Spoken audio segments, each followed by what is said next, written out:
Chat, today, the Nerds gummy clusters have returned. I forgot I did not finish them, so I have some left. So I'm pogging.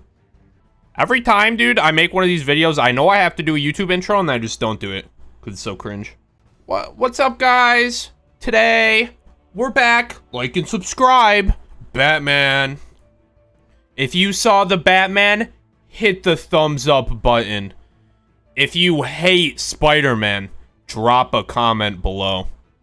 Chat, let me preface this with something very important, okay? For all of my other tier list trademark events, I have provided only the truth. But this tier list right here, this is my opinion. My opinion, dude. Imagine that, dude. My opinion. But you know what, dude? You know what my opinion is? It's fact, so. This is like a hot topic, dude. The Batman films, dude. You thought the Spider-Man film tier list was a hot topic, dude? The Batman fans go crazy, dude. It's like it's a war zone on TikTok, dude. Let me tell you. I'm in the comments section trolling and rolling people with facts, but we're just setting it chronologically, dude. Film number 1. The one that started it all, despite there being a one before it, even though it's not listed on this tier list. Adam West, Who Megalol. We began with Batman. Batman featuring Michael Keaton, dude. And I'm gonna be honest with you, dude. I hadn't seen this movie. Or I've seen like parts of it, but I hadn't seen it fully until like this week when I watched all the Batman films. This movie goes crazy, dude. I was blindly hating on it, but now I know the truth. Just imagine what other films has Tim Burton made? The Grinch, dude. Imagine The Grinch featuring Jim Carrey. And you take out The Grinch and you put in Michael Keaton in a Batman outfit that he can't turn his head in. Truly a cinematic masterpiece? I'm putting an A, dude. Honestly, man. And I was entertained. Michael Keaton, dude. Honestly, let's just come out and say it. Second best Batman. Let's just come out and say it, dude. Are we still scared to this day that Christopher Nolan's holding a gun to our head? No. Michael Keaton's the second best Batman. Michael Keaton's your favorite Batman? That's valid, dude. That's valid. You know he's coming back, dude. You know Michael Keaton's back in The Flash, dude. Those who know. Secret intelligence from Blarkypoo. A-tier film, that's all I gotta say. Batman Returns. The sequel to Batman, once again featuring Michael Keaton in the titular role of Batman, where he does in fact return. This movie's interesting, dude. Like, I was watching it, and all I could think about while I was watching these movies again was where I would put it on the tier list. And I don't know, dude. Like, a scene would come around that's really fucking weird, and I'm like, dude, move it down. Like, when Catwoman's, like, in the bed with fucking the Penguin. That shit's weird. And the Penguin's horny as fuck because he's been living in, like, an ice cave with fish his whole life. And she's just, like, trolling him. It's so weird. But it's bussin'. The rest of the film, literally everything besides that one scene is bussin'. I think it's better than the first Batman film. I think the Penguin's pretty sick. What's the other guy? What's the actual villain in the movie? Fucking like Shrek. His name is literally Shrek. Shrek is sick. Penguin's pretty bust. Catwoman is fucking incredible in this film. Michael Keaton once again cannot turn his head, which results in a SS+ tier performance. They want more detective Batman on this, which is what I noticed. Especially in the beginning when he's like trying to find out who the fuck the Penguin is. I enjoyed that. Yeah, A tier. It could be S tier, honestly. No, I'm not. You know what? I'm too lenient on the S tier. Yeah, A tier. I think it's slightly better than the first one. Dude, all right. Batman Forever. The sequel. Let me say a sequel to Batman Returns, but it does not feature Michael Keaton. Michael Keaton's out. Val Kilmer is in, and let me tell you, he can turn his head. He looks better in the suit than Michael Keaton does. I think overall he's worse though. Val Kilmer. He's not bad though. He got one stab at Batman. I think he did a pretty good job. Everything else is pretty fucking weird, though. Like, this movie's not very good. Jim Carrey's kind of pretty good as the Riddler. As you could imagine, it's Jim Carrey. He's literally just plays Jim Carrey in every movie. So yeah, he's literally just playing Jim Carrey once again, but this time he's wearing a green morph suit with question marks on it. It's a solid film. The Riddler's actually pretty good. Two-Face, I don't like. I don't think they've ever done a good Two-Face. I think they had fucking, what's his name? Because they recasted him from the previous movies. The fucking guy that played Lando, what's his name? They had him as Harvey Dent, and then they recasted him. I think they should have just kept him. I don't know, man. Fun fact, they brought him back to voice Two-Face in, the Lego Batman movie, those who know. Lego Batman movie is the best Batman movie. But, yeah, this movie's okay. Robin was okay. It's all just okay, man. It's like, alright. Alright, man, next movie, please. And next up, we have potentially the worst of the bunch. Batman and Robin. This movie blows chunks, dude. They brought George. This time they recasted him once again, despite being a sequel to Batman Forever. They once again recasted Batman as George Clooney. Who picked George Clooney as Batman and gave him nipples? George Clooney bat nipples is objectively the worst Batman. I don't know who the fuck the casting director was on this film, dude. But literally, it was terrible. They brought George Clooney in as Batman. They bring fucking Arnold in as Mr. Freeze. What? And then they had Batwoman just out of nowhere. That shit was weird, man. That's all I gotta say, dude. It's probably the worst. I don't know. We'll see coming up. Mr. Freeze was the best part of that movie, dude. You're trolling.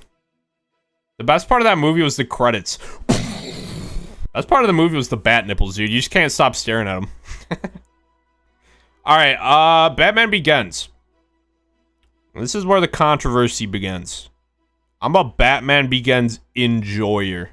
To the point, I'm gonna make it actually a SS tier. This is not going in SS tier, by the way. I'm just making this for later. Alright, Batman Begins. First S tier film. I'll say it. Christopher Nolan makes good-ass movies. And this one, out of the three in his trilogy, this is the most Batman-y film. Yeah, it's a genuine Batman origin story film, which has happened for the first time here and has not happened since. Scarecrow was okay.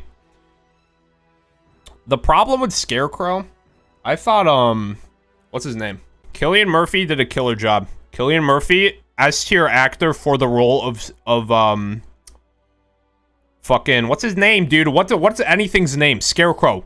S-tier casting for the role of Scarecrow, but they completely underutilized him, which is very cringe. Ra's al Ghul was okay. He was actually he was okay. I mean, I liked seeing Ra's al Ghul, but, Qui-Gon Jinn as, I can't remember actor's actual names. I just remember his name is Qui-Gon Jinn. I'm literally losing my mind. Liam Neeson. Liam Neeson was probably one of the worst castings. I don't know why they got Liam Neeson as like a ninja. Well, but yeah, Batman Begins S tier. I enjoyed it, dude. And this is the best Christian Bale did in a Batman film. By far, I'd say. After this, it's like he swallowed sandpaper and he forgot how to speak. Which brings us to the next movie, The Dark Knight. This is where the Christopher Nolan fans get upset and they cry. Because The Dark Knight blows chunks. It's just not that good, man. I don't see it. Like, I get bored every time I watch it. Like, Heath Ledger was okay. Everything else was pretty bad, though. Yeah, that's all I gotta say. The Dark Knight, bottom of D tier. Dude, I'm trolling. No, dude, no one was like, I was expecting some more upsetty spaghettis in the chat room. But here we are. Shitposters actually slightly agreeing with me putting The Dark Knight at the bottom of the D tier. So that did not play out as I wanted to. This movie slaps. In some ways more than others.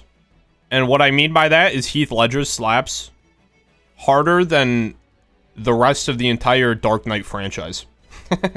Heath Ledger literally carried this entire film upon his back. Christian Bale forgot how to play Batman from the Batman Begins. I think he just kind of like forgot. I don't know. Two-Face, didn't really like him. He's kind of annoying. He looked cool though. I'll give him that. But the Joker was Pog. And of course, it's a Christopher you know, all the dialogue and shit was good. The actual filmmaking was pretty good. I just thought it was kind of like, I don't know. I don't know why people like praise it. People praise it based only off Heath Ledger, who gave the fucking performance of a lifetime, the best performance ever, probably in a comic book film. But the rest of the movie was just kind of okay. Which leads us to The Dark Knight Rises. The definition of okay. Where would I put it in relation to Batman Forever is what I'm thinking right now. Bane was mid. Bane was, dude. I'll talk about Bane when I find out where the fuck I'm actually gonna put this. We'll put a B for now, but when I start speaking, it's probably gonna go down lower. Bane sucked. He wasn't even Bane. They took Bane, or they made a villain, and then they were like, you know what? Let's just put Bane's name on it to sell more tickets. It's not Bane. There's not one aspect of this character that was Bane. If they had just named him something else, it probably would have been fine. Because I thought, you know, his voice is fucking sick. I was born in the darkness. He looks pretty cool. But I don't know, he just literally was not Bane. Bane is supposed to be, like, hyper-intelligent, strong as fuck, amped up on the venom. And he got beat. He lost to Batman in a hand-to-hand fight. They traded punches in Batman 1. But yeah, Dark Knight Rises. Bane is trash. And he's a pussy too, dude. Like, Talia's the actual villain of the movie. Christian Bale falls further into his... He just falls further as Batman. I don't know what happened. I don't know what happened. He killed it in Batman Begins. I don't know what happened. But you literally cannot there's lines in the film where you can't understand what he's saying. But there are some good there's some good parts. Being the ending. The ending's great. The ending is great. They actually ended a trilogy of films, which actually does not happen a lot. Somehow films that are in trilogies somehow just forget how to end them. But this one actually had a very solid ending. I liked a little bit of like a Robin shout out, which we didn't actually see Robin. You know, after the movie, I remember being in the car on the drive home. We're like, dude, the Robin movie's coming. Never came. Sad. And the bat cycle is sick. I will say there's a couple problems with the trilogy as a whole, and there's a couple of good things of the trilogy as a whole. Namely, for bad things, there's no Batmobile. They forgot the Batmobile in the Batman movies. The Bat Tumbler was cool. Don't get me wrong, the Bat Tumbler's sick. But I feel like they also needed a Batmobile. Things that they did good. Michael Keaton as fucking Alfred. Literally, he is Alfred. He's just like physically and mentally is Alfred. It was a very good trilogy of films, I will say. Yeah, things that they did bad. Christian Bale kind of fell off. He wasn't a terrible casting. I don't even know what happened, man. They just started to not write Batman. They just started creating like rich guy in a costume. I don't know. Definitely the best Batman franchise by far. I might move Batman Returns up, but then we have so much in the S tier. Maybe I move the Dark Knight down. Am I crazy? I'm smoking crack. No, I'm trolling. Dude, after I get done making tier list videos, I'm like editing the video for YouTube, and I'm like, damn, I did a terrible job. It's the worst list I've ever seen. The Batman, dude. Let me tell you, dude. Let me tell you about the film The Batman.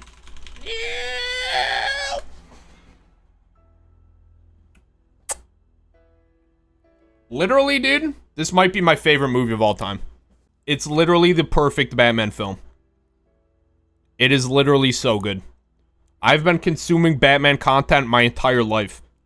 Comics, video game, movie, TV show, waiting for this film.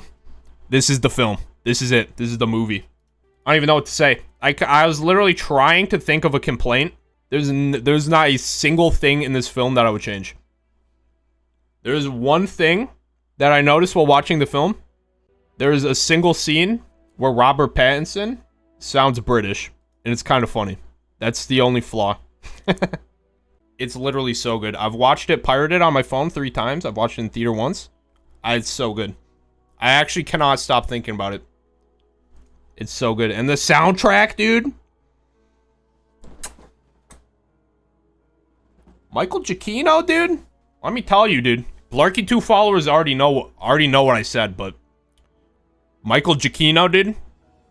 He's the best composer of our generation in terms of film scores. He goes crazy. He's on track to overtaking fucking John Williams. I'll say it right now. He puts out bangers, dude. Ratatouille, The Incredibles, Up, the new Spider-Man, Batman, fucking, what else has he done? Rogue One, fucking Lost. There's not a single thing he's missed on in his entire life. He's the king of cinema music at the current time. Hans Zimmer, talk to me later. But yeah, dude, this movie is literally crazy. This movie's so good. But Robert Pattinson is Batman. I don't think anybody can disagree. People, you can make a case, I suppose, for The Dark Knight being a better movie. Honestly, you can't, dude, in my eyes. This movie is literally perfection. But I agree. I can see eye to eye with a man that likes The Dark Knight more. But I think even they can agree that Robert Pattinson is a better Batman by a long shot. And I'm so excited for the next movies. He said he wants to do Mr. Freeze. He said he wants to do the Court of Owls, which would be hype. The Court of Owls would actually fit really good in this universe with like all the corruption of Gotham. I'm speechless. A king is speechless at the moment talking about the Batman movie. It's so perfect. Robert Pattinson, best Batman. Fucking, what's his name? Best Gordon. Dude, I was not expecting the Commissioner Gordon performance to be so busting. But he came out to play. I don't know his name, but it was busting. I was not expecting it. Best Gordon. By far, I'd say. Michael Caine is a better Alfred than Andy Serkis, but Andy Serkis did a pretty good job. Zoe Kravitz. Perfection. Dude, Colin Farrell as the Penguin. Everybody was kind of suspicious of that, but he pulled it off damn well. Paul Dano as the Riddler, dude. I think in the coming years, Paul Dano will be recognized on the same tier as Heath Ledger. He killed the fucking Riddler, dude. I was not the Riddler as a villain is kind of mid, dude, but he made it like insane. Here's my theory, dude. Warner Brothers repeatedly restarts the Batman series in an attempt to create Batman in real life. Allow me to explain. Every time a Batman movie is released, people go to the movie theater, okay? The movies have been getting progressively darker and shifting away from a child audience. As a result, people expect a normal Batman film. They go into this movie, it's pretty dark. Perhaps a child gets scared. The parents leave with the child. They go outside. Parents get gunned down. The kid becomes Batman in real life. This is what Warner Brothers is trying to do. Warner Brothers is trying to create Batman in real life. This is my theory. Dude, if they reboot Batman series one more time, don't be freaked out when 15 years after that, Batman's walking around the cities. Alright, anyway, here's my Batman tier list. Finished. Of course, as always, my opinions are immaculate and true. The Batman, dude, if you're like, oh, dude, Twilight guy's playing the Batman, dude, I don't want to see it. You're trolling. Go see it. Best movie I've ever seen.